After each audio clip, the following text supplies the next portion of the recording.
Okay, well, welcome everyone to the Trauma Informed Practice webinar hosted by the Youth Justice Board. Thank you very much for joining. Now, I'm sure there'll be a number of other people join during the introduction, but that's the least important part. The most important part is the wonderful speakers that we've got lined up for you today. And we've got people who've joined in the audience from around the country working in youth justice services and other people with an interest in the youth justice system. So you're all very welcome. Just so you know that this is going to be recorded. It will be the slides and the speakers that are recorded. And we will also, please, if you have any questions, if you can use the Q&A bar to write them down, and then I'll ask as many of them as I can during the Q&A sessions with the speakers. And I've just written an invitation in that bar, just encouraging you to do that. So please share your questions, and we'll try and get the speakers to respond to them during that session. So why has this session been organised? Well, trauma-informed practice is a phrase that's been heard increasingly, not just in the youth justice system, but in many other organisations, in the criminal justice system, education, health and social care and other settings over recent years. And in this webinar, what I really wanted to do is encourage the speakers and all of us to think about moving beyond the rhetoric and thinking what trauma-informed practice actually means. What does it look like when it's put in place and works effectively? So the questions that we want to address is, first of all, what does trauma-informed practice mean, why it's important, and how can it be made a reality? And there are lots of kind of good professional reasons for wanting to explore this question because of its relevance to the children that we work with. But there's also something a bit more personal for me, which is now I spent 7 years governing a prison called Grendon. So Grendon is the only prison in England and Wales that operates as a series of psychotherapeutic communities. So it worked with men who'd committed very serious offences, but the roots of those behaviours were often found in childhood trauma and abuse. So one of the questions that I often found myself asking when I was there was anything offered when they were children and they'd experienced these traumatic experiences or abuse? And if so, why wasn't it effective, or why weren't they able to access it at that time? And I don't think there are necessarily simple answers to those questions, but one of the reasons that I've taken an interest personally in trauma-informed practice is to try to explore those questions further and to try, I suppose, ultimately to the kind of people that I was working with at Grendon to try and intervene at an earlier stage successfully so that they don't go on to commit harmful behaviours and that they are able to discover a more positive way forward at an earlier stage. So what is trauma-informed practice? Well, there's lots of people have different ways of defining trauma-informed practice, but the Office for Health Improvement and Disparities published a document in 2022, which was a working definition of trauma-informed practice, which I think is a pretty useful place to start. So they describe trauma as, they said that trauma results from an event, series of events or set of circumstances that is experienced by an individual as harmful or life-threatening. And while unique to the individual, generally experience of trauma can cause lasting adverse effects, limiting the ability to function and achieve mental, physical, social, emotional or spiritual well-being. And they go on to define what trauma-informed practice is, and they talk about some of the features of that. So they say that, first of all, trauma-informed practice is an approach that recognises that trauma can affect individuals, groups and communities. So it's recognising and amplifying the reality and the effects of trauma for individuals and the wider communities in which they live. The second element of it is that it recognises the signs, symptoms and widespread impact of trauma. So it's not just an inner experience, but it has an outward manifestation. It affects how people engage with the world and how they respond to it, affecting their relationships and their life chances and their health and well-being. And trauma-informed, the third element is trauma-informed practice promotes approaches that prevent re-traumatization. That is recognising that there can be events or triggers that lead people to re-experience the thoughts, feelings and sensations that they encountered at the time when they experienced traumatic events or circumstances. So it's about recognising that and recognising how people react in those circumstances, helping to recognise, minimise and manage those moments. And there are a number of key principles which the Office for Health Improvement and Disparities identified, which are broadly that safety, so creating a space of safety in which people can explore those issues of trauma and vulnerability. Empowerment, so this is not something which just happens to people, but they're involved in it, in what happens to them and the services they've received. Trustworthiness, so the people that so building trust and relationships is an absolute foundation of effective trauma-informed practice. The individuals have choice over what happens to them, so they exercise a degree of agency along the way. That it's collaborative, so I mean all these three elements, choice, collaboration and empowerment, are kind of linked together in a general approach that you would take where you're engaging with people rather than doing something to them. And then the sixth element is about cultural consideration. So each individual is unique, recognizing the dynamics, for example, of class, sex, gender, ethnicity, religion, etc., age, which all play a part in how people feel about themselves, feel about those that they're working with, and trying to respond to that. So that's broadly what trauma and trauma-informed practice are, but you know that's just a general introduction. The talks that we have today are going to go into that in much more detail, in what trauma is, what the effects are, and how trauma-informed practice can be made into a reality. And this is important in youth justice because we know the prevalence of adverse childhood experiences and trauma amongst children in the youth justice system.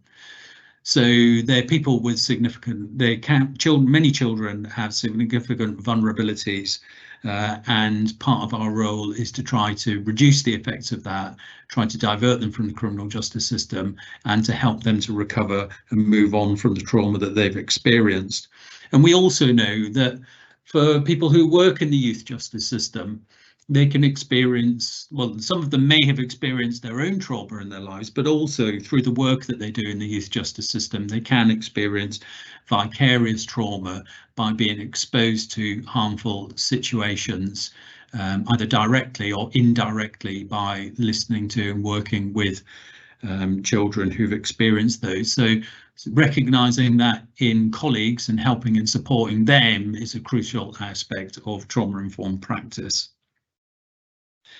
And how can all of this be turned into reality so that we're not falling into the trap of thinking just by using the word trauma-informed practice, we are practicing in a trauma-informed way, or thinking that delivering an awareness course is the beginning and the end of trauma-informed practice. There's a lot more to it, and we've lined up 4 experts in this field who will be able to talk about how we translate rhetoric into reality. And we've got Jake Grout-Smith, who's from the Youth Endowment Fund, Kate Langley from the Youth Justice Board. We've got Kat Jones and Gail Teasdale from the National Health Service, and Joe Hopkins, who's from the ACE Hub Wales. So 4 really expert speakers to be able to speak to us today. Now, the first speaker I'm going to introduce is Jake Grout-Smith, who's joining us from the Youth Endowment Fund. Jake is the Programme and Impact Lead there, and he has a long career working in programme implementation and evaluation in the UK and internationally regarding different funds and programmes and assessing their effectiveness. So I'm going to hand over to Jake, who's going to talk about some of the work that the Youth Endowment Fund are doing to fund and develop programmes around trauma-informed practice. So over to you, Jake.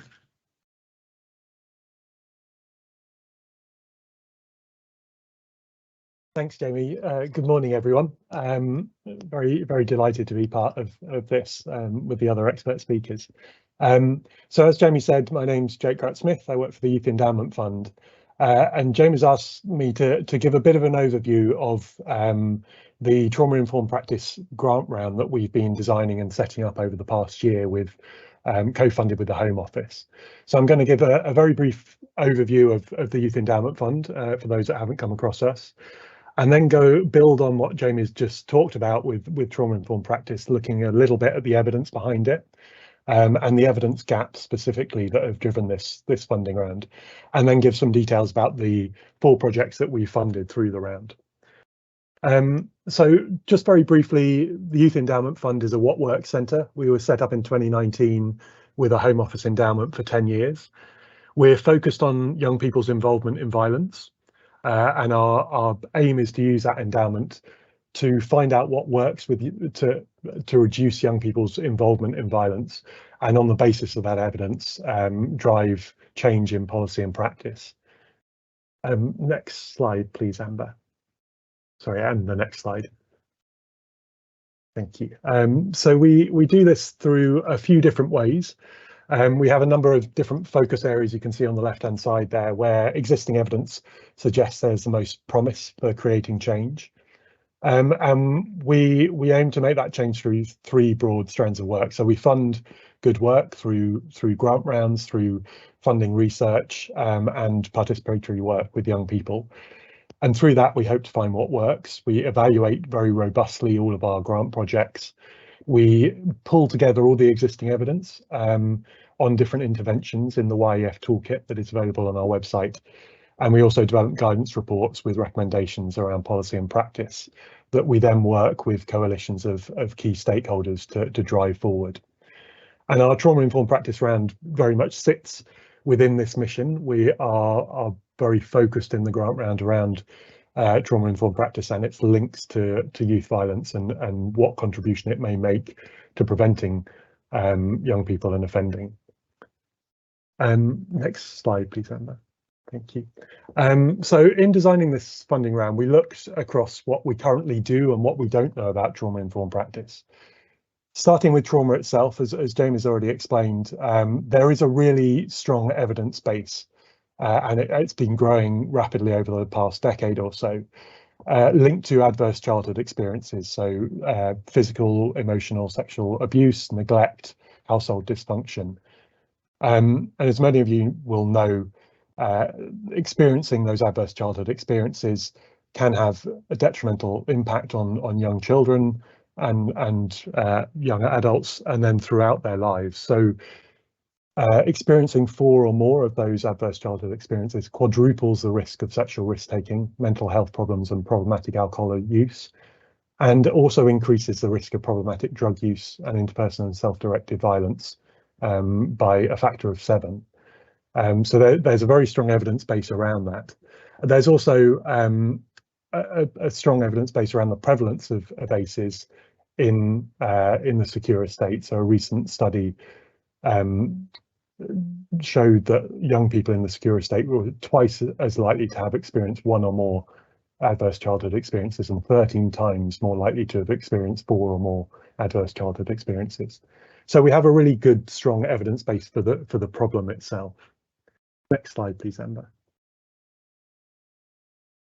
And in response to this, trauma-informed practice has developed to make services and practitioners more aware of the impacts of trauma, be able to respond appropriately to them, and to avoid re-traumatizing people. And many of the approaches within trauma-informed practice are very firmly rooted in a very strong research base from psychology, neuroscience, and other fields around how trauma affects individuals, how it affects the brain and individuals' behaviours, and the key kind of points and approaches that may trigger re-traumatization or help to repair the negative impacts of trauma.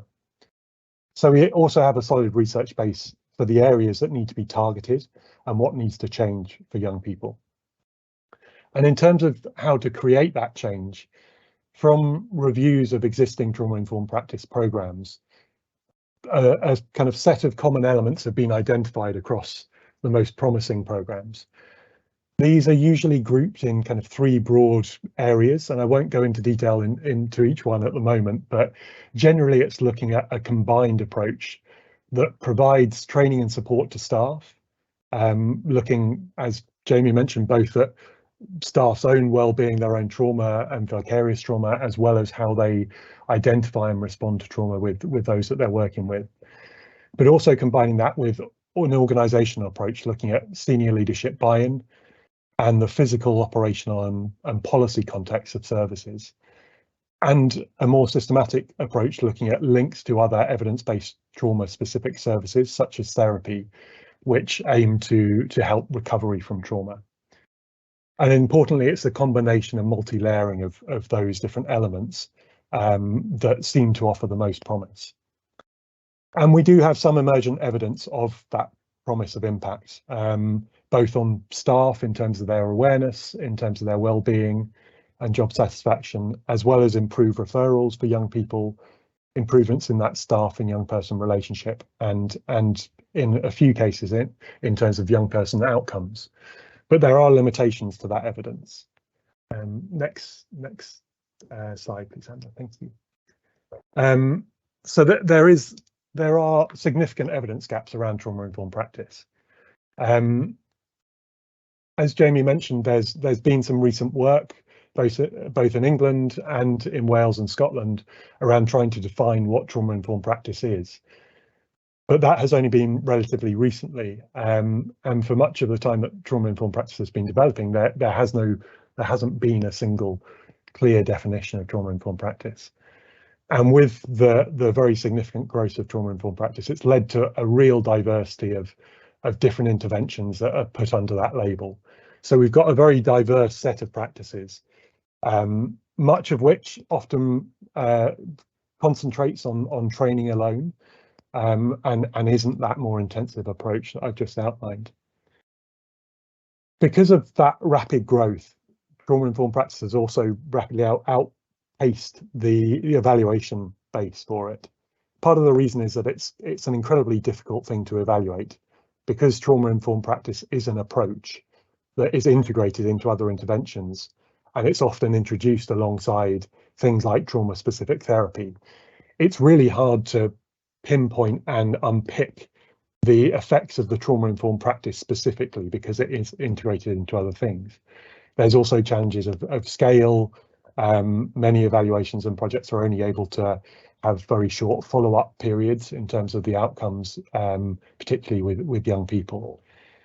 And so whilst we've got a lot of promising practice out there, we don't have a really strong, robust evidence base at the moment for properly understanding its impacts on staff and on young people, who it might work for, which different groups, and what models and elements of models are really effective and what are the key barriers. Given the amount of investment that's going into trauma-informed practice, that's an area that needs kind of filling quite urgently. And currently our YEF toolkit rating on trauma-informed practice shows that there isn't enough evidence out there to give an impact rating or understand the evidence, the quality of the evidence. Next slide, please, Amber. So that's where this trauma-informed practice funding round has kind of originated from. It's co-funded with the Home Office, who are funding the project delivery, and YEF is funding the evaluations. It is very much focused on that link to youth violence, and we're funding 4 programmes reaching 10 to 18-year-olds, and we're robustly evaluating with randomized control trials for each of those projects, alongside other evaluation methods. And we've got an 18-month implementation period, so up to March 2025. Because that is a relatively short period, we've focused very much on more intensive trauma-informed approaches to ensure that we're able to capture outcomes in that time period. The 4 projects we've got cover a range of different areas. So we have a multi-agency approach stemming out of the youth justice system. We've got 2 education projects and 1 working in foster care. So a good range of projects to really look at the impact of trauma-informed practice. Next slide, please, Amber. So the first project is in Bridgend in Wales through Bridgend Council. There is the trauma recovery model, which we'll hear a lot more about in the next presentation, was developed in Wales. It's a framework that looks at the different stages of trauma recovery and the interventions and behaviours that may be associated and may help with recovery from trauma. That's been used in the youth justice system in Wales for a number of years. And in this project, Bridgend is expanding the use of that model from the Youth Justice Service out to the edge of care, youth development and early help services. 40 practitioners across those services will be trained in the use of that model and how to use it to help identify the stages that young people might be on within that framework and how to support them to go forward through those steps of recovery. Trauma leads in each of those 4 services will be provided with additional training, and they'll act as trauma champions and support within each service. And we're hoping to reach over 550 young people coming through those services with a tiered intervention approach. So for the young people who come in with the least effects of trauma in their lives, the trained practitioners will work with them using the trauma recovery model to look at interventions that will help support them through that process. For those with more significant trauma and traumatic effects within their lives, trauma leads will run a multi-agency case formulation approach where representatives from different agencies who have had engagement with that young person will come together to map the trauma history and developmental stages of that young person and use that mapping to then develop an intervention approach that really takes account of that history of trauma. And in the most severe cases, a psychologist will lead that process. And for all stages, a psychologist will provide clinical supervision for the staff themselves to help process complex cases and talk through their own challenges with that. And will also support the trauma leads in overseeing that whole process. Next slide, please, Amber. The 2 education projects we have, the first is run by Knowledge Change Action and Warren Larkin Associates, and the second by Trauma Informed Schools UK. Both are very much going down the route of that multi-layered approach. So they're both looking at whole school approaches, providing some training to all staff, including teachers as well as administrative staff, caretakers, so everyone that a young person will come into contact with in that school. But much of the focus of those projects is also working with the senior leadership team, providing training for them and consultancy support to look at how they can support their staff team, both in terms of their own well-being, but also in terms of how they are able to translate those trauma-informed awareness and knowledge into day-to-day interactions with young people, and looking at things like behavioural policies and procedures within the school to provide that environment. They're also introducing reflective practice for all staff, training staff to be able to run that so it's sustainable in those schools, and working with pastoral and inclusion leads in the Knowledge Change Action case to act as champions and support within the school. And in the Trauma Informed Schools UK example, working with a small number of teachers in each school to train them up to a diploma level of trauma informed practitioners who are able to support the staff, but also work with individual young people who have been identified with significant trauma, to work with them on an individual basis, so a targeted approach. In both of those projects, we're looking to work with 50 secondary schools in each project, and these will be the largest scale robust evaluations of trauma-informed practice in schools, which is a very rapidly growing area. Has been in primary schools for a number of years, but increasingly, particularly since COVID, has expanded in secondary schools as well. Next slide, please, Amber. And the final project is around foster care, run by the National Children's Bureau and the LEAP Confronting Conflict group. So this is working with supervising social workers and social workers who work with the foster carer and the young person in foster care, respectively.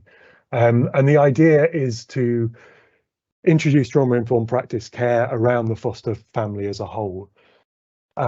So joint training between the supervising social worker and the social worker themselves, to help have a consistent language and a consistent approach between those two social workers when they're working with the foster carer and the young person in foster care, providing about 7 days of training as well as reflective practice, and also again working with the senior leadership of the foster care teams and within the local authorities to think through the kind of practical, operational and policy context for those social workers to work in that way, as well as providing an ongoing community of practice and support for those social workers.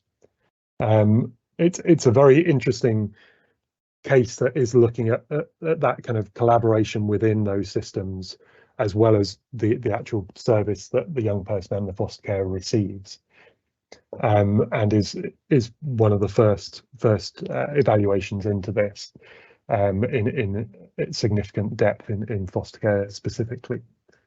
Next slide, please, Amber. And so we're doing robust evaluations, as I said, around each of these randomized control trials, which are looking at outcomes directly at offending in the case of the Bridgend project and the foster care project, but also behavioural difficulties, school outcomes such as exclusions, suspensions, attendance attainment, mental health of young people, but also mental health and well-being and the resilience of staff within each of those projects. And that will give us a really clear idea of the impact it's had. But because of the scale of these projects, we're also able to do some further analysis about who it's working for. So looking at those outcomes in terms of ethnicity, in terms of sex and socioeconomic status.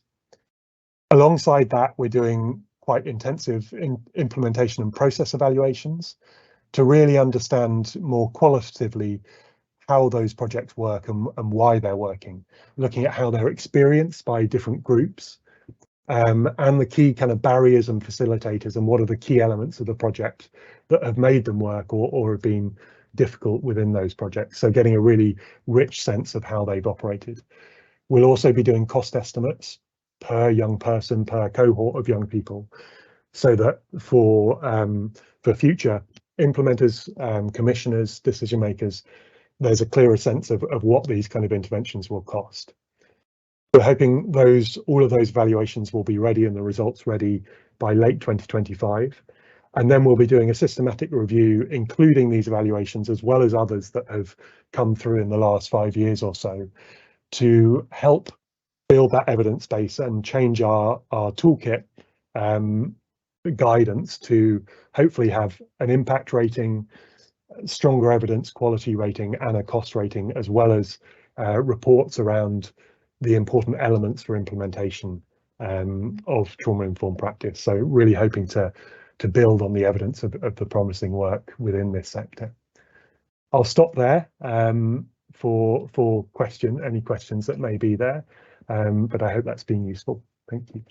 Well, thank you very much, Jake. That has been really helpful to hear about that work and how the significant investment that the Youth Endowment Fund are making in developing the evidence base, which of course we all appreciate will have advantages both in practice, So helping to understand what works, why, and in what circumstances, but also helps to create a compelling case for investment as well. I mean, that's part of the work that Youth Endowment Fund do, is they're trying to help not just people in practice, but also commissioners to make decisions about what's the most effective services to invest in. So it could have those benefits as well. Now, so we're joined by Kate Langley, who is the Director of Operations for the South in the Youth Justice Board, and Kate has a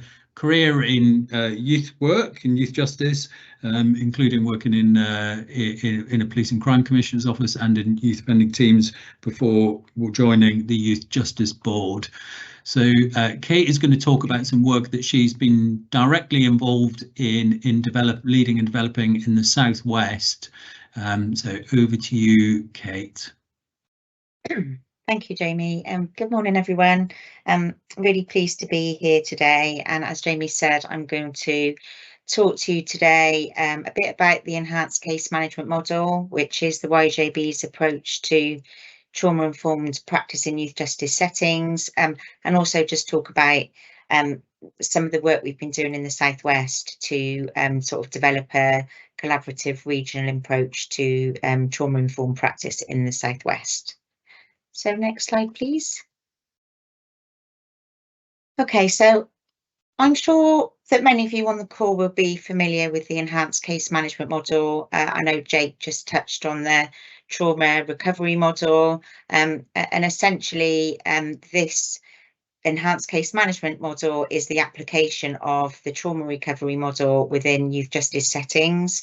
So it was developed and tested as a proof of concept in Wales between 2013 and 2015, and it came about really in response to that fewer children were in the youth justice system, but that the recognition really that it was a really complex cohort of children, and they did a lot of work in Wales initially, looking at data for a number of children who had significant offending histories, and identified that, you know, the pattern of complex needs, and that a lot of that was stemming from childhood trauma and adverse childhood experiences. So this is a well-established model that has been operating in Wales for a significant period of time. So for those of you that are not familiar with it, you know, what is it? So it provides a bespoke approach to working with these children, and acknowledges the prevalence of trauma and adverse childhood experiences in their lives. So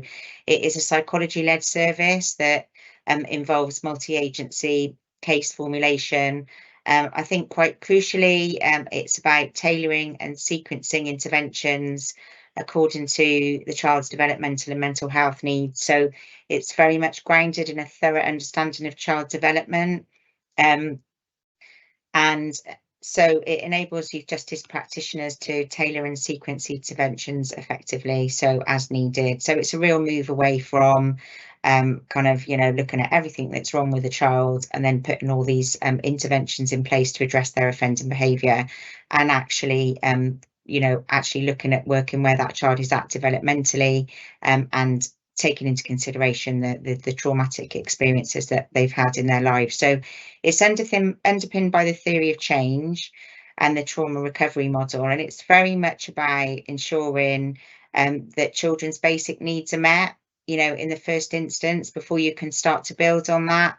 And then from that secure base, you then move on to develop those trusting relationships with adults, which then allows you to move on through the trauma recovery model towards addressing offending behaviour, you know, kind of making plans for the future and kind of moving on.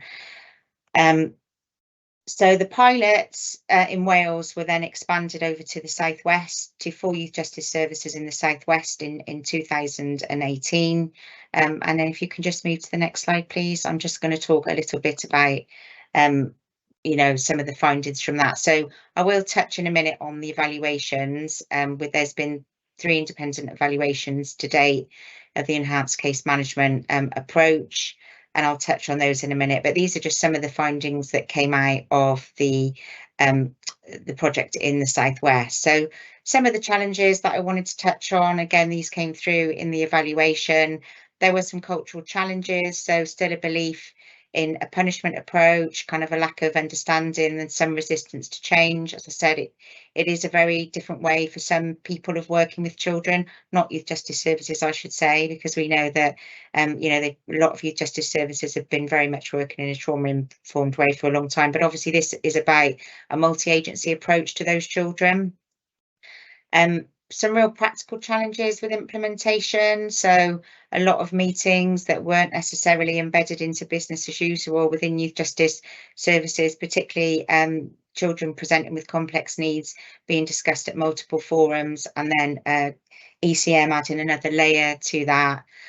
Some challenges with children being placed out of area, kind of restricting access to them, different approaches. We know that, some children within the youth justice system can be quite transient in terms of, moving out of area, particularly those that are looked after. Talked about the need to have more formal accountability structure to hold agencies to account. There were also some challenges around the criteria. A bit of a challenge with it really was that the criteria for enhanced case management was having a statutory order for 6 months, because it really recognised that you needed a significant period of time to be able to work with a child and to have an impact.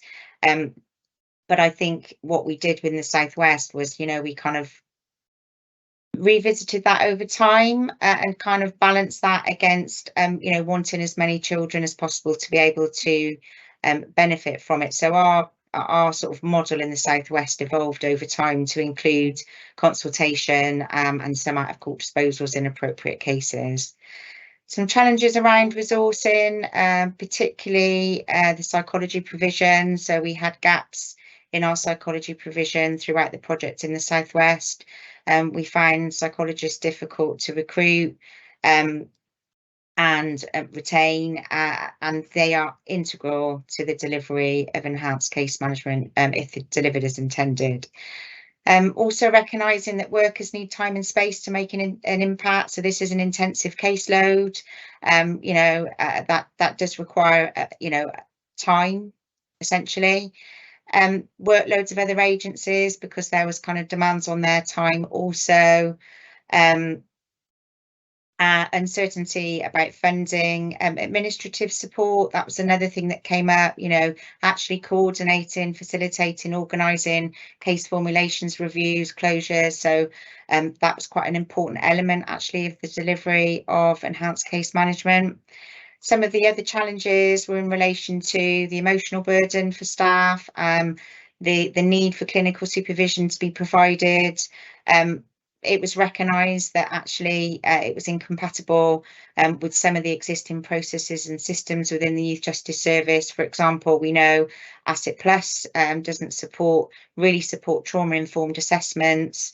So having to kind of navigate through that, and the need for longer-term planning for trauma recovery beyond the time with Youth Justice Services was also recognised. In terms of the impact, I think it's important to pick up on what Jake said about, there are limitations to the evaluations due to the design of the evaluations. These are qualitative, so they are based on case level data and interviews with case managers and case workers. So it isn't possible for us to make firm conclusions around the impact at this stage, but there is promising evidence that ECM is linked to improvements in children's outcomes and youth justice practice, and we're seeing kind of a consistency in the findings across the evaluations, which adds validity to those findings. So some of the impacts that have been identified is several case managers reported frequent breaches had stopped and that offending had reduced in frequency and severity. And that where children who were being supported by ECM did reoffend, they were better able to reflect on their behaviours. Improvements in living arrangements. Again, if you think back to the trauma recovery model based on Maslow's hierarchy of needs, that stable accommodation, it is so important, and we certainly saw that coming through. So where children were placed in appropriate accommodation, you know, they were often thriving with needs-led support, which helped them prepare into independent living. And I think we also saw that when those living arrangements were disrupted, that impacted on progress. Many workers and children reported improved relationships with family members, reported improvements around mental health and emotional well-being. Children reported feeling that workers were more understanding and aware of their triggers and adopted new ways of working. And many reported positive gains, particularly around their engagement in education, training, employment, improved social skills, better to able to cope with stress, improved self-esteem. I think the other one, which was quite important, was around notable improvements in communication with professionals, in improved responsiveness to youth justice support. And obviously the importance of relationships, you know, is a really key factor in the delivery of enhanced case management model. And so lots of improvements reported around pro-social activities, involvement in pro-social activities, and children having positive aspirations for the future.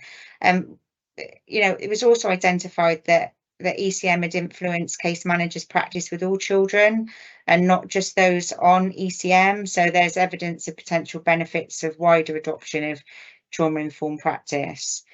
And there was also some evidence that most partner agencies were engaging in trauma-informed practice, although, you know, still room for this to become more consistently embedded.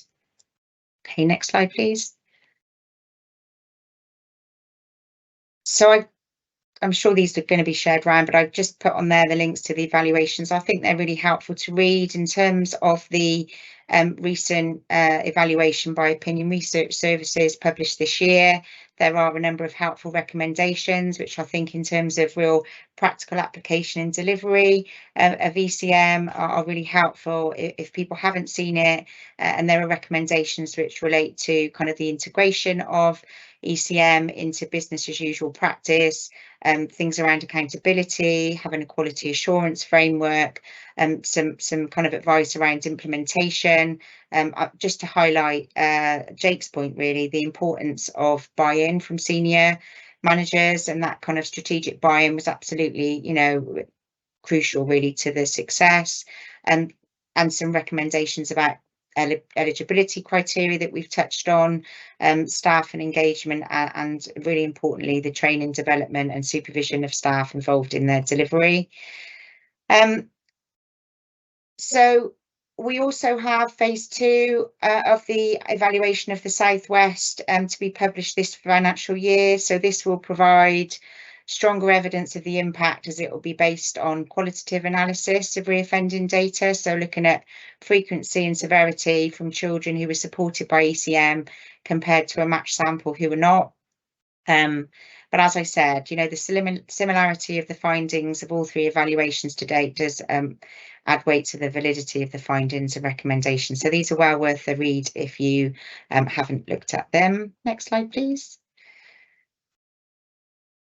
So just to move on to then what we did in the Southwest. So we had 4 youth justice services out of the 13 who'd been involved in the ECM project, you know, really well embedded, really skilled practitioners and workforce around the delivery of ECM. We had a number of other services, youth justice services in the Southwest who'd already embarked on their own journey around ECM and had, you know, kind of well embedded models, others who were embarking on that journey. But what we found across the Southwest was a real commitment to developing trauma-informed practices. So what we wanted to do was think about how we could take the learning from the Welsh pilots and the Southwest pilot and kind of disseminate and embed that across the Southwest. We did think about the best way of doing that.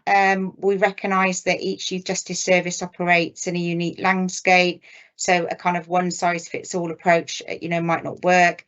Particularly the access to psychologists was varied across the Southwest, so kind of impacting on people's ability to deliver ECM, you know, as intended, if you like. But again, learning from Wales, you know, very much all of the developments in the Southwest have been taken from the learning that's happened and taken place in Wales. And we looked at the Wales blueprint, and they set out a tiered approach to developing trauma-informed practice, and the first tier very much about developing a trauma-informed workforce. So looking at ensuring that all practitioners across youth justice services have a good understanding of trauma-informed practice. But then they talk about trauma-skilled individuals, and these are individuals within youth justice services who can become trauma champions and become skilled in supporting others to develop trauma-informed practice and to support the delivery of ECM where applicable, and the wider embedding of trauma-informed approaches. So this is where we decided to focus on in the Southwest. Was really to ensure that those trauma champions were in place in each youth justice service. So we saw kind of how that fitted within the remit of integrated care framework. So we work very closely with our colleagues in NHS England, Southwest Health and Justice to develop the Southwest project. So it's very much a partnership approach, and it was very much about ensuring that there were individuals within each of the remaining 9 youth justice services in the Southwest who could become those trauma champions and really skilled in supporting others to develop trauma-informed practice. So to touch on what we did, so we did have trauma champions in each youth justice service. I think it was sort of approximately 2 days a week, and they were really driving forward this activity, and they were part of a network across the Southwest that came together regularly to share ideas, best practice and learning.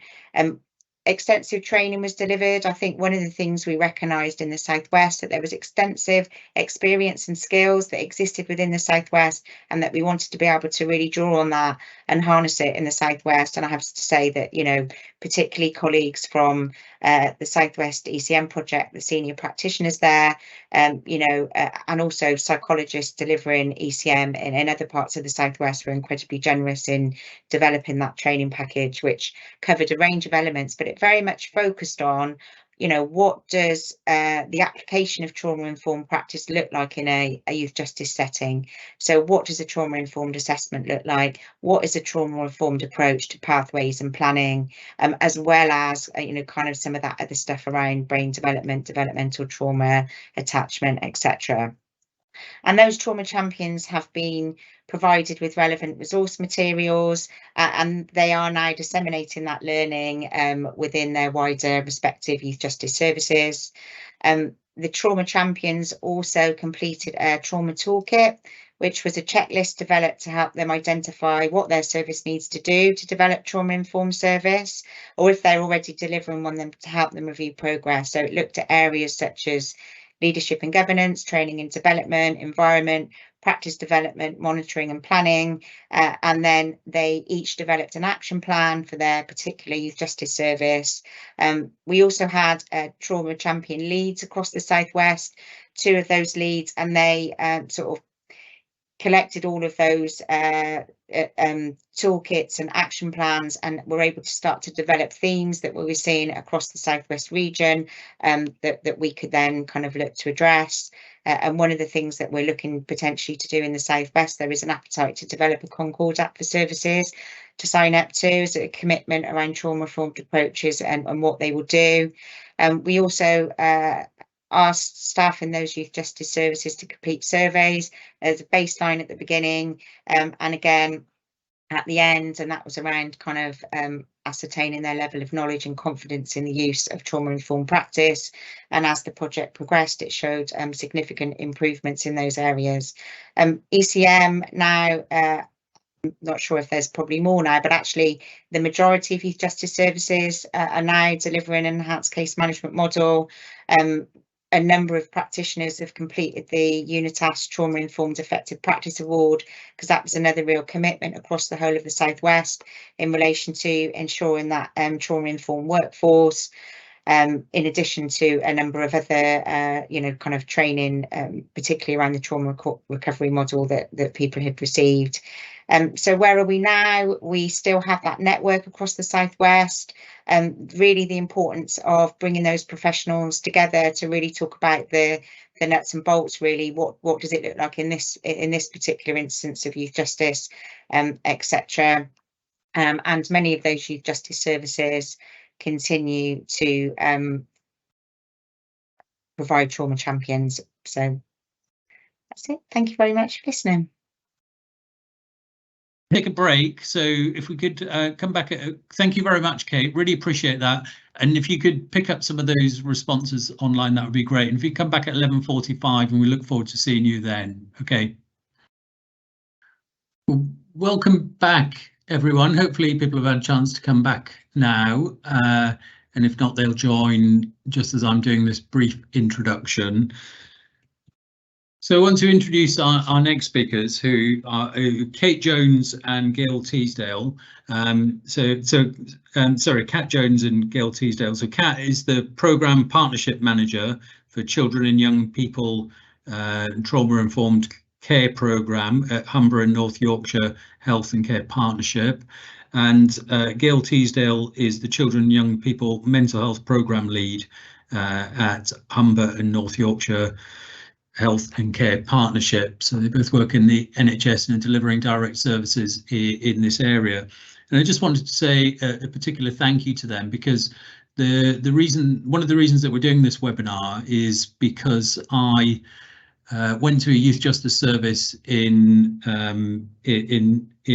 North Lincolnshire, and they were delivering a presentation about their work, and I was really fascinated by it. And I thought that I was keen to see it shared more generally. So seeing that was the route of then going on to want to organise this webinar today. So I wanted to particularly acknowledge them for that. So I'll hand over to Kat and Gail for their presentation about their work. Over to you. Thank you. So our programme, as Jamie says, covers the whole of our ICB, which is Humber and North Yorkshire.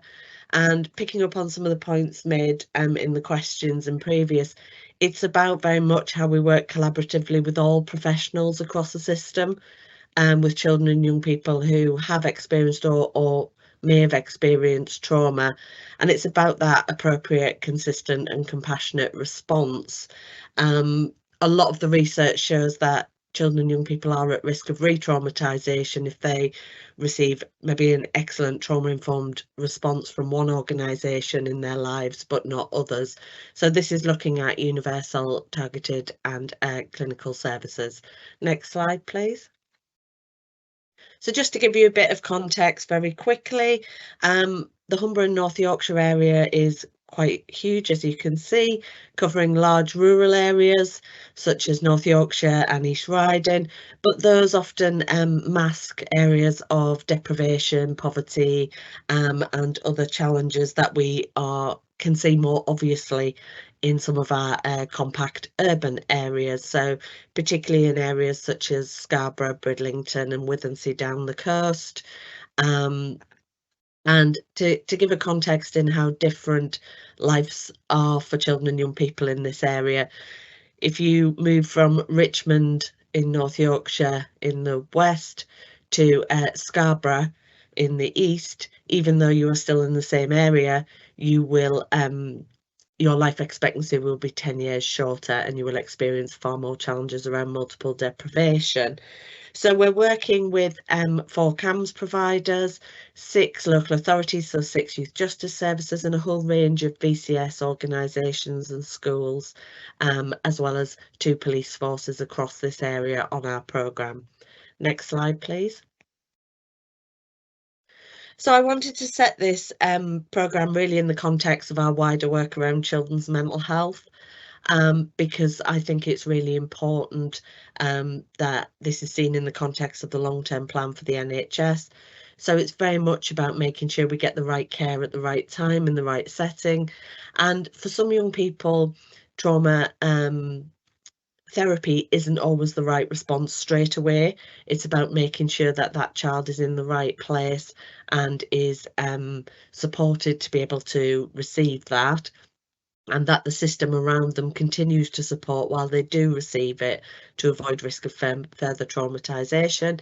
And it's also looking at reducing health inequalities and barriers which may impact on access to support, and meeting, as I described, some of those unmet needs, but also local variation. And that's particularly important as we have some children and young people who, going back to the previous map I showed you, may live in one place but go to school in another. So we felt it was really important we worked across boundaries on this. Next slide, please. So our Children and Young People's Mental Health Programme has 6 priorities, and it works across the Thrive framework. For those of you not familiar with that, that's everything from early intervention and prevention, clinical CAMS services and crisis, and it's also working with our inpatient units as well. As I said, our programme has 6 priorities. So 1 is about improving early intervention and prevention to help children and young people stay healthy and reduce demand on clinical services. But then it's also about improving and expanding access to mental health services for those who need it. And that also brings in those aspects of both health inequalities, but also where there may be additional needs and adaptations to services. The systems approach to trauma-informed care is a key aspect of this, and we are one of 12 vanguards funded by NHS England Health and Justice to roll out this programme, which Kat will speak about in more detail in a few moments. It's also about effective management of risk. We know when children and young people don't get the services and support they need at the earliest opportunity, this can exacerbate issues, and it's important that we consider those crisis situations from a multidisciplinary angle. Engagement and co-production is core to this. We have an advisory group of over 200 young people with lived experience, including young people who've experienced trauma through a range of adverse childhood experiences, and also are neurodivergent, and have experience of the criminal justice system and lived experience of mental health services. And we are currently have young people from that group leading a peer consultation on improving access. So it's very much about us having an ongoing conversation with young people rather than one-off consultations. And workforce development, it's really important that we make sure we have the staff we need, and it's very challenging at the moment to recruit to certain posts such as child psychologists. So it's also about making sure if we can't recruit, we think about how we can do things differently, both in our psychological services and in our wider services to support children and young people. Next slide, please. So I'll hand over to Kat, who will talk you through the main aspects of our programme, and then we can both take questions at the end.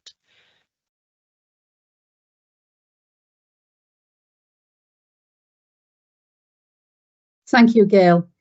Good morning, everybody. As Gail said, I'm now going to talk you through the programme. So I'm the Programme Partnership Manager. And to start talking about what the main aims of the programme are. So the target cohort for the first 3 years of the programme are children and young people aged 10 to 19 who are at risk of becoming first-time entrants or of reoffending in the youth justice system. And I always describe the programme as having 2 halves to it. So the first half are our test and learn sites, which I'll talk a little bit more in a moment, and then the work on system change. And the work on system change is done by a small core team, and there are 4 of us in that core team. So I'll talk about the test and learn sites first. We have 3 test and learn sites, 1 in North Yorkshire, 1 in Hull, and 1 in North East Lincolnshire.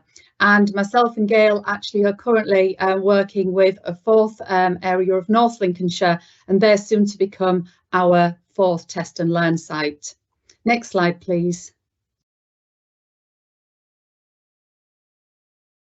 So this gives you an overview of our 3 test and learn sites. So I'm going to just talk briefly about the 3 of them.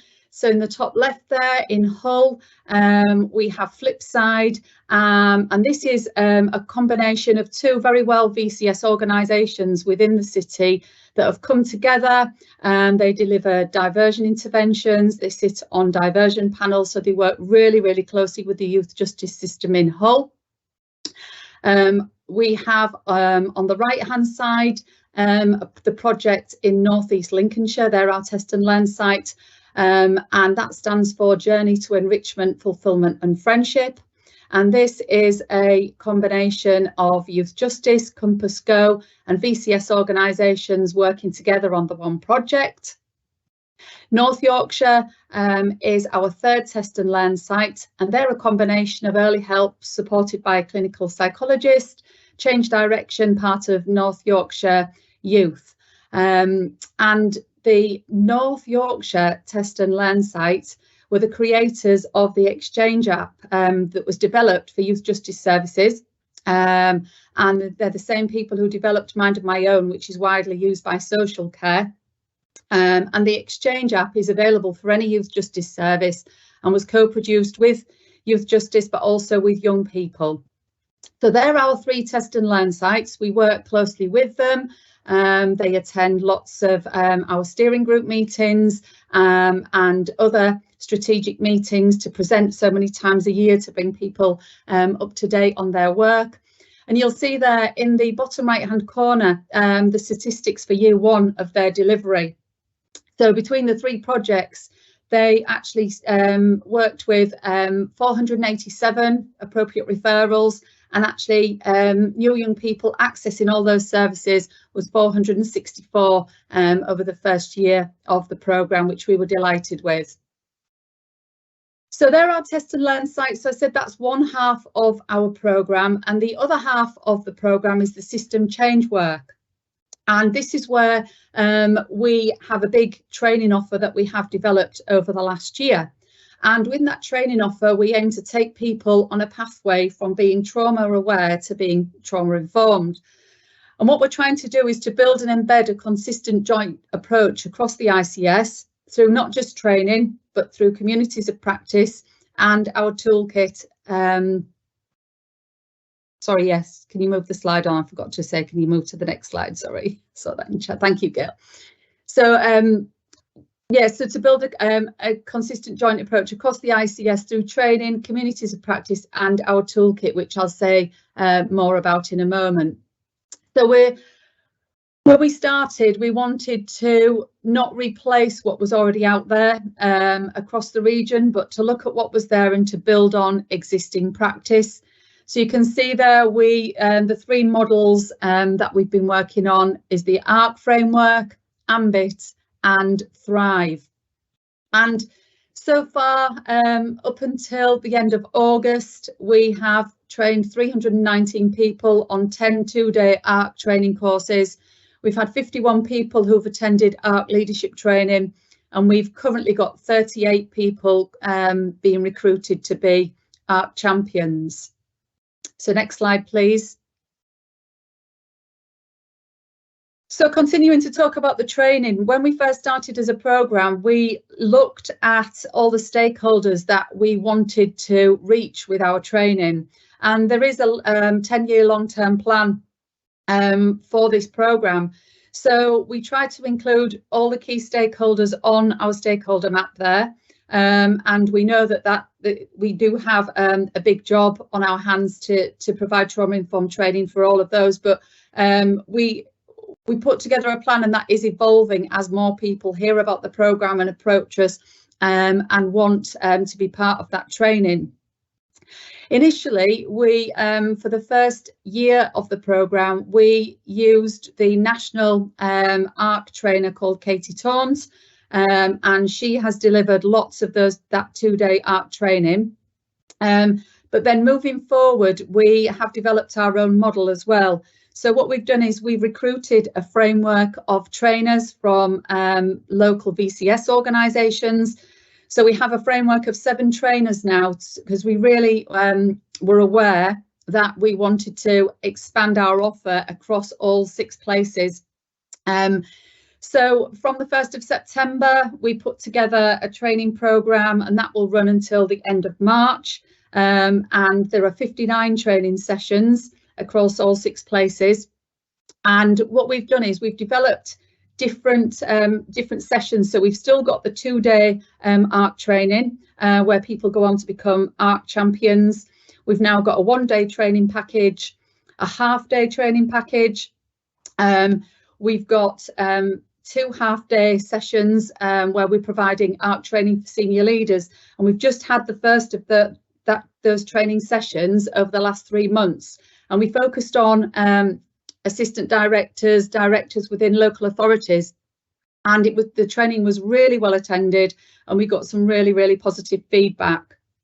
We've also now got a trauma-informed care e-learning package, which is about 30 to 40 minutes long. And we're currently working with lots of organisations for them to be able to put that onto their staff learning platforms.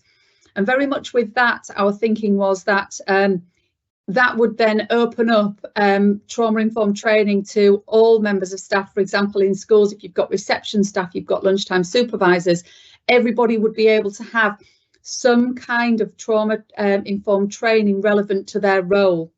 So we're just in the process of that at the moment, and Humberside Police actually have just taken that on board, and they're in the process of making that mandatory for their staff. And then we've got ambit training as well that we're offering to people. Our test and learn sites are all going to receive ambit training from Anna Freud. Our framework of trainers are going to be ambit trained, and we're also offering ambit training to all the youth justice teams of the 6 places as well, and they're all responded really well to that. We work in partnership with all the youth justice boards, and like Jamie said, that's how we came into contact with Jamie, and with police and crime commissioners' offices as well. Myself and Gail sit on the Violence Reduction Unit Board for the Humber region, and they've pulled some of their resources with us to be able to provide the level of training that we can at the moment. Next slide, please. So once people have been trained, that's not the end of our relationship with them. We have a community of practice manager, Katie Winfield, and she's leading on communities of practice and looking at prioritising where and when communities of practice take place. Katie has currently held 14 of those with over 80 people attending, and she's got one for practitioners, one for leaders. And what happens is when people have been on the training, Katie invites them to attend one of the communities of practice, and it's very much then about identifying good practice. She has the overview of people from the different regions, so she can link people up to help and support each other. She's currently put guidance out for people to look at developing trauma-informed policies and practices, and rather than reinventing the wheel, she's very much focusing on people sharing good work that's already out there. So the communities of practice are proving to be really popular. Something else there on the bottom right that we've done is we have our own adapted trauma-informed toolkit. We adapted the toolkit that the Lancashire Violence Reduction Unit put together, and we met with them and looked at how we could adapt that to suit our needs and then make that personal to our vanguard. And Katie then works with organisations. She's currently working with 8 at the moment on the toolkit, and it's very much tying it back into the training to look at that pathway from being trauma aware to being trauma informed. And if anybody's interested in looking at that further, then you can contact myself or Gail, and we'll put you in touch with Katie to be able to share how she works with people on the toolkit. Next slide, please. So our programme systems now are very much embedded. We have key programme documents, our strategy, our core team trauma-informed offer. I mentioned our trauma-informed toolkit, programme summary. We have our programme KPIs. and an annual report, which I'll come on to in a moment. So if anybody's interested in looking at any of our programme documents, there's a link on the last slide to our webpage, which will give you more of an insight into the programme, how it came about, how it was put together, and what we're offering.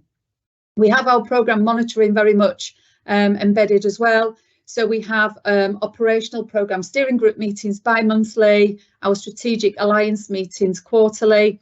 And then it's very much about communicating with our test and learn sites and the core team. So everybody produces monthly highlight reports to summarise the work. Then we report back to NHSE on a quarterly basis. And I then meet with the test and learn sites as well to very much look at the data that they're submitting, because they submit data quarterly and they submit case studies. And it's very much exploring that data and seeing how we can support the test and learn sites in their work. Next slide, please. On the left, there's an example of our case studies, and they're a fabulous example of the work that's being done by the test and learn sites with the young people. And we do have a selection of those on our webpage.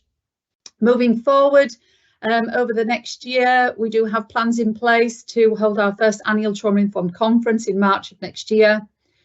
We'll be looking to continue to develop our training offer beyond March next year, using our framework of trainers and Katie Taunt as well moving forward. We'll be looking at the mobilisation of North Lincolnshire, which I mentioned with our 4th test and learn site. We'll be looking to further develop communities of practice, also work with our non-test and learn sites who are York and East Riding. And also the independent evaluation will be taking place of the programme by Cork and from Anna Freud. Next slide, please. So finally, we've just published our first annual report, which we're really proud of, which sums up all of the work that we've done as a core team on the system change work, but also celebrates the work of the test and learn sites. And Gail talked about co-production previously, and co-production is a big part of our programme, and it's celebrated in this annual report with lots of great examples of the events that have taken place. So that's everything from me. Well, our 4th presenter, we are fortunate enough to have Joanne Hopkins, who is the director of ACES Hub Wales. So Jo has got a background working in the senior civil service, in the Home Office, and has done a lot of work in the past, really influential work for looking at violence against women and girls, and she's been working in the ACES Hub Wales, seconded into there for the last few years, and she's going to talk about some of the work that they do there and the resources that are available to help organisations develop in a trauma-informed way. So Jo, over to you.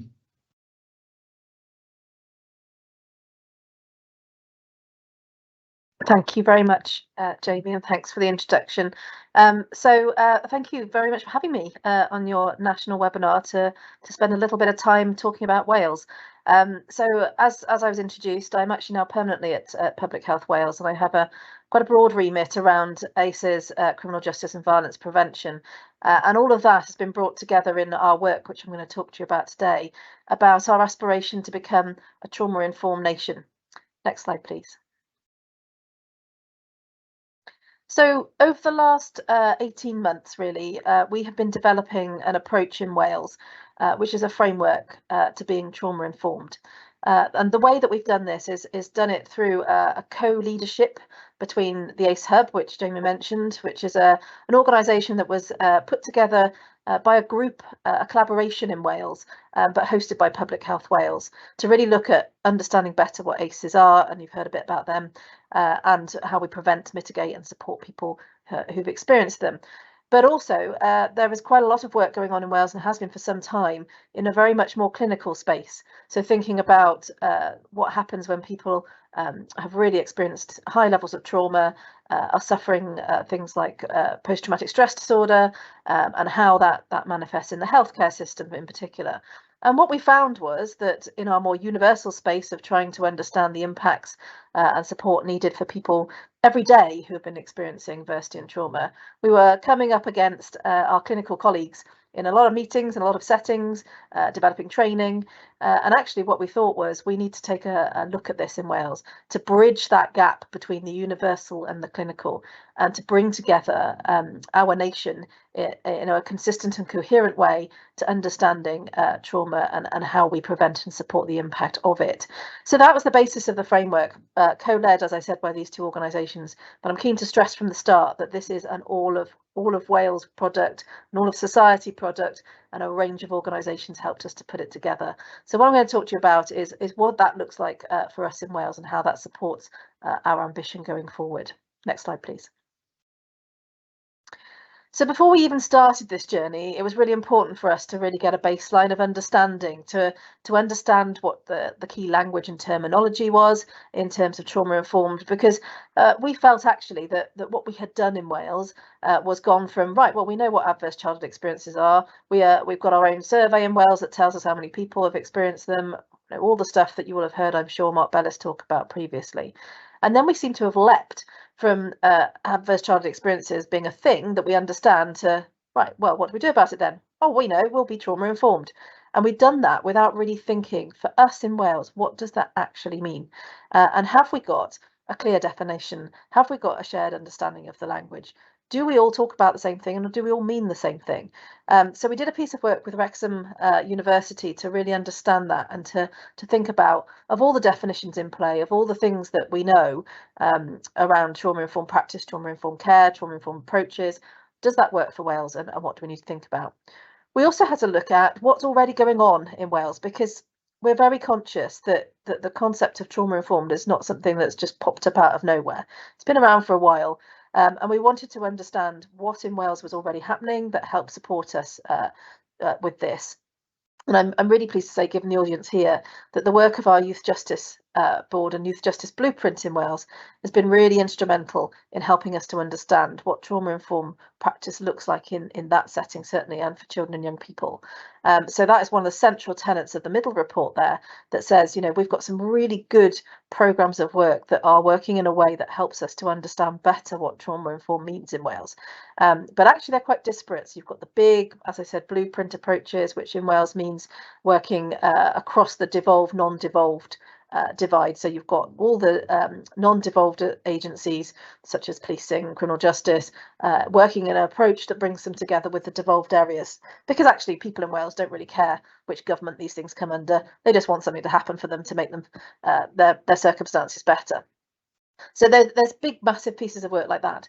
But there's also examples of smaller grassroots community-based organisations that are doing great things. They just don't call it trauma-informed practice. They just do things that help people, that actually is absolutely rooted in all the things that we understand about that.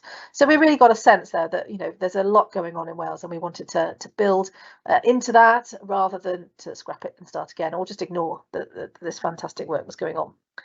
And then we thought about, well, what is it that we need to do if we're all coming at this from slightly different angles, using slightly different definitions, hooking into different parts of research and academia on it? We really need that common understanding. We got it for adverse childhood experiences. We did a lot of work in Wales on public awareness around that. But have we got it when we talk about trauma-informed? Have we got an understanding of what we mean by that and how it can be different to adversity and ACEs? So we commissioned a piece of work, which I'll show you in a minute, which we hope really helps everybody in Wales understand what we're talking about and the key themes and concepts behind a relational, compassionate approach. Next slide, please. And here you see some of the kind of words that came out the most in our work and in our consultation with people and organisations across Wales, and you'll recognise those as things that come out in all of the kind of work that's on this. Oops. So there's a real kind of strength of feeling around the key aspects being, relationships, understanding, collaboration, strengths-based, moving away from this idea that perhaps we're more in a deficit model and back into a more strengths-based approach. See, I knew putting a video in would cause a palaver. I'll just see if Amber can get it up for us. If you're ready for the video, Amber, please try and play it. This is Navigating the Storm, which I hope you'll enjoy for a second.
Okay, so I understand you didn't have any sound. So what you missed was just the voiceover for that and some lovely music just to kind of keep you calm behind it. So apologies that there was no sound on that. We will share the link afterwards so that you can view it in your own time. But the point of it was that there is a clear then common understanding of trauma and how we are taking it forward in Wales. And actually the video was put together, the design and animation for it was done by students within the university. So they had a little competition and the competition winner was able to put that design together with the wording put together by Tegan Briley Solis from the university. So thanks very much for bearing with, but I would urge you please to have a look at it with the sound and with the music, because it really is a really quite moving and emotional piece, and you get that sense more if you can hear the words spoken. So as an evidence base, we felt at that point that we were able to move forward in our understanding of what we would need in Wales. So we looked at some of the more commonly used definitions, things that you'll be familiar with on this webinar, such as the SAMHSA one, the CDC, And we felt that there was so much to gain from them, but it didn't quite work for us. We wanted to get something a little bit more holistic and a little bit more representative of Wales and the population. So our definition of trauma informed for Wales is really long. I'm not going to read it out to you. It's long on purpose because every time we tried to make it shorter, we felt we were really losing something. So over time, I'm sure it will become more concise, and we'll be able to find a form of words that conveys what we're trying to say. But for now, it really is a long definition on purpose. We want to say how a trauma-informed approach in Wales recognise that universal part, you know, that everyone has a role. We want to say that it's something that a person, organisation, service and system takes account of. So right through the breadth, it's not just about one of those things, it's about all of them. And this is really about understanding those ways of preventing, healing and overcoming trauma as an individual with support of others, including communities and services. It's also about where we recognise the signs and symptoms of people being affected by it, even if they don't understand that that might be what's happening to them themselves, and really thinking about that. Not only from an individual level, but also, as others have said, you know, from a workforce staffing position as well in organisations that may not consider themselves ever having to deal with anyone who's experienced trauma, but actually may have an extremely traumatised workforce just from their lived experience of every day, same as the rest of the population. It's also about thinking about how we integrate our knowledge of trauma and trauma-informed practice into policy, into procedures. So this isn't just about a training course. This is more fundamental than that, embedding and sustaining this approach and really trying to understand that everything that we do in all of those different areas has to do no harm. That's the kind of underlying principle there. Next slide, please. So as part of the framework, one of the key aspects of it is that we have two really central premises. One is a set of principles that underpin it, and the second is a set of practice levels that help us to navigate through that universal approach right through to the more specialist therapeutic end. Next slide, please. So the 5 practice principles are set out in the Welsh framework are as follows, and again, I'm not going to read them all out. I'd encourage you to go and have a look. But the first being that universal approach that does no harm. So really thinking about community-led approaches, societal approaches, transformation of systems. That's a real fundamental to what we're doing. We maintain that it has to be person-centred, so its person is always at the centre of a trauma-informed approach. So thinking about co-production, thinking about collaboration, and how do we ensure that we're promoting that psychological and physical safety, the things we're familiar with around promoting choice, collaboration and transparency. Importantly, and just to mention, we did not use at any point in the framework the word empower. There was a lot of debate here about that, about how we share power, how we make sure that there's an equality in within that, and empowering as a word we found quite problematic. So I just wanted to make that point because it came up in the word cloud earlier, but actually there was a conscious decision to move away from that language. We also look at relationship focused. So this is really about a relational approach and that being centered, as well as thinking about resilience and strengths focused. So again, trying to move away from anything that looks like a deficit model here and drawing on natural strength and natural resilience that individuals, families and communities have. And then the most important one, if you like, for me personally anyway, is that I felt in many of the definitions and much of the work we've done in Wales so far, that we haven't been cognizant of the variety of different ways in which people experience trauma, sometimes linked to who they are, their identity, their historical experiences and that of their families across generations, their gender, their sex, whatever that might be. We haven't really looked really closely at the difference of experience and the difference, therefore, in response that might be needed based on their needs. And we feel in Wales that we've become complicit really in almost whitewashing some of this stuff. So we really want to focus on this in the right way. And there's a big piece of work going on at the moment to understand what that looks like and to really hone in on what is the experience we need to understand here and what is the appropriate response to that across all of the areas I've mentioned. Next slide, please. So the practice levels, I'll go through this really quickly, are at a universal level that trauma aware, so that everybody has an understanding of trauma. You don't have to know that someone's experienced it, but we just as a society get that anyone we might come across may have done. So therefore we need to respond to people through connection, inclusion, compassion. Trauma skilled is where we have practice embedded that is a little bit more enhanced, if you like, without being the enhanced approach, trying to find the right word there. So thinking about most organisations and services in Wales. So we kind of understand that even though we might not know, there will be people who need a little bit more support, and we need to provide that care to people who've experienced that within our organisations going forward. Then we have trauma enhanced. So this is where you're working with people that you know have experienced directly trauma. So for example, if you're working with women in a women's refuge, you would know that women coming into that place will have experienced trauma. So therefore they need an enhanced level, a more specialist level to support them in how they cope with the impact of that. And then we get to the last tier, which is the kind of specialist intervention. So this is the formal diagnosed, if you like, clinical interventions, a range of settings, of course, but here we have the more specialist responses. So together we have those 4 practice levels, which we have identified for Wales. Next slide, please. And what's different about what we're doing in Wales to perhaps some of the work that you might have heard about in Scotland and the developing work in England? I understand that there is a working definition as well that you're looking at. What we are saying in Wales is that trauma informed is not a practice level on its own. So in Scotland, you'll have it as one of the levels. In Wales, we go, no, we want trauma informed to be wrapped around all of this. So every level, it doesn't matter if you're a clinical psychiatrist or you're a somebody who's a gardener in some country place in Wales, you all have to be trauma informed in the way that we go about things. And the reason we kind of went for this is that it was quite clear to us in talking with some of our more professional clinical colleagues that they were absolutely adamant that of course they were trauma informed because they work with people who were traumatized.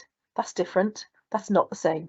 People who are traumatized are people who are traumatized. If you're working with them, then you need to be very clear what a trauma-informed way of working is. It's not just because that's what you were doing. So it was a real conscious decision to do it in that way, and that's what makes things different for us. Next slide, please.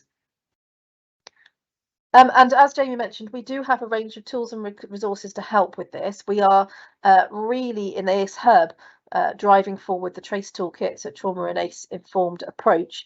And we have a toolkit to help organisations to do that. So we're working with the entirety of the further education sector in Wales. We're working with the entirety of the substance misuse sector, both clinical and community-based, with 2 of our police forces as trailblazers, with the court service. So again, we've got UK organisations working with us here, as well as some grassroots sort of community-based organisations that really want to make a difference for their workforce and for the people that they are supporting within that. So this is a tool that we are evaluating going forward and really keen to promote across Wales as that organisational level.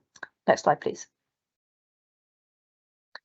And so the framework itself was launched on the 14th of July last year. So now we are well into the implementation phase. And this is where things get tricky, because not only was it really difficult to pull together this framework and to agree the wording, as I said, the debate around the word empower, to really make sure that we weren't othering people by doing it. So someone like me, and a dyed-in-the-wool civil servant, found it really difficult not to write in a way that suggested that I was telling people what to do.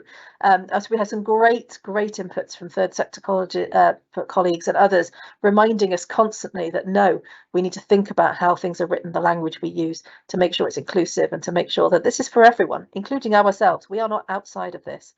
So the implementation stage of this actually was quite frightening in terms of a prospect coming forwards, because we co-produced this document and now we were clear that our ethos is to co-deliver and to make sure that we don't move away from that central tenet, that this is for all of society. It's not about one organisation dictating the way we do things. Next slide, please.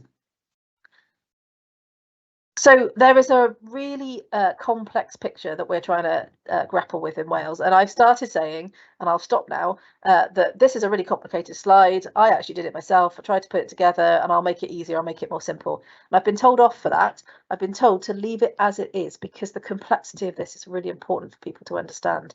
So what this slide tries to do is to show that our trauma-informed practice in Wales is relational. It understands the cultural and societal aspects. It's rooted in love, hope, compassion and kindness.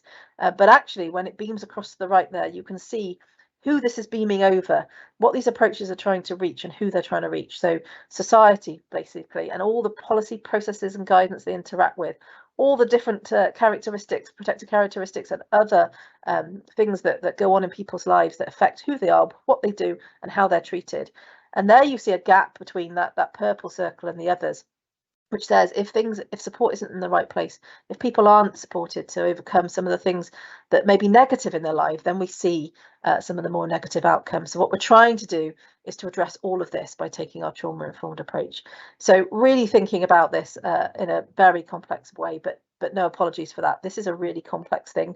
Systems complex themselves, so we need to understand and embrace that and not shy away from it. Next slide, please. Nearly there.